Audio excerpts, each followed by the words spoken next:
quand aujourd'hui c'est le business qui régit le monde, c'est le business qui décide où on intervient. Vous croyez pourquoi on a été bombardé en Irak, en Afghanistan, en Syrie? Pour les droits de l'homme? Non, je vais vous le dire. Pour le pétrole, pour les géostratégies qu'on a été là-bas. Et moi je trouve que cette hypocrisie doit pouvoir être dénoncée.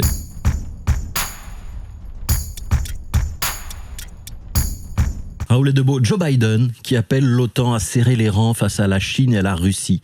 C'est un discours que vous aviez envie d'entendre ou pas? Non, vraiment pas. Vraiment pas. Je crois que ça alimente vraiment le danger de guerre froide, guerre chaude. Moi, cette rhétorique de l'impérialisme américain m'inquiète.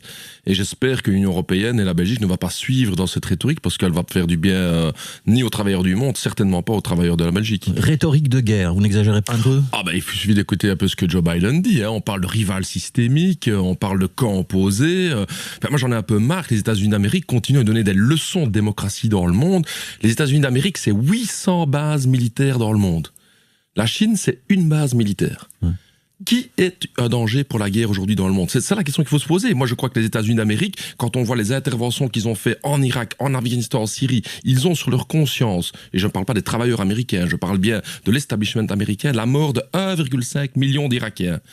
Et nous, on continue à suivre l'impérialisme américain. Moi, je ne suis pas d'accord avec ce 2 poids 2 mesures. Vous n'allez quand même pas nous dire que la Chine et la Russie sont des systèmes plus démocratiques que les États-Unis? Ce n'est pas ce que j'ai dit. Moi, c'est pas ce que j'ai dit. J'ai dit que par rapport à la paix dans le monde, parce que c'est quand même de ça qu'il dit, donc le rapport entre nations, je dis qu'il faut arrêter de croire qu'une seule nation, en l'occurrence les États-Unis d'Amérique, ont le droit de dicter ce qu'il doit être fait ou pas dans le monde. C'est pas normal de demander à un État qu'il respecte le droit international, que ce soit la Chine ou la Russie? Alors si on le fait, mais pas de 2 poids 2 mesures, alors moi je constate que quand il s'agit d'Israël, il y a personne qui demande des sanctions, tout le monde se tait, hop, on fait carpette basse, et quand il s'agit de la Russie et la Chine, on commence à faire des sanctions. Sur la Chine, c'est quoi ce 2 poids 2 mesures? Ça ne va pas. Sur la Chine, les conclusions de l'OTAN hier soir, c'est le manque de frontières claires entre ce qui est civil, ce qui est militaire, l'opacité, parfois même de la désinformation qui est pointée dans le chef de l'OTAN. Vous n'êtes pas d'accord avec cette appréciation?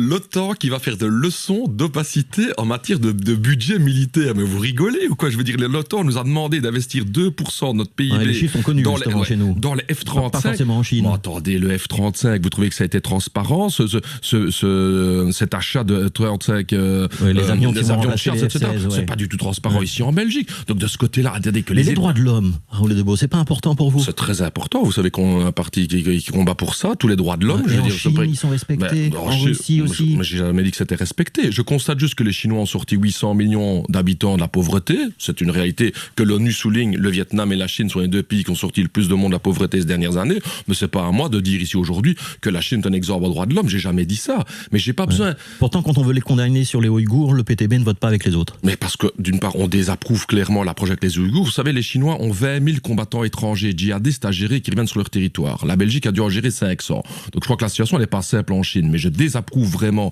l'approche beaucoup trop large qui est appliquée par les autorités chinoises. Il n'y a aucun problème. La seule chose contre laquelle on met en garde, c'est une guerre froide. Et je pense que la guerre froide, on a vu où elle nous a menés dans les années 60, 70, 80. Et je demande aux élites politiques en Belgique de ne pas suivre aveuglement les États-Unis d'Amérique. Je pense qu'on doit tendre la main à toutes les nations du monde. Il y a aujourd'hui des nations qui grandissent. L'Inde, la Chine, la Russie, l'Afrique du Sud. Le monde de la Deuxième Guerre mondiale n'est plus celui d'une seule superpuissance américaine qui domine tout. Je reste un instant encore sur les droits de l'homme.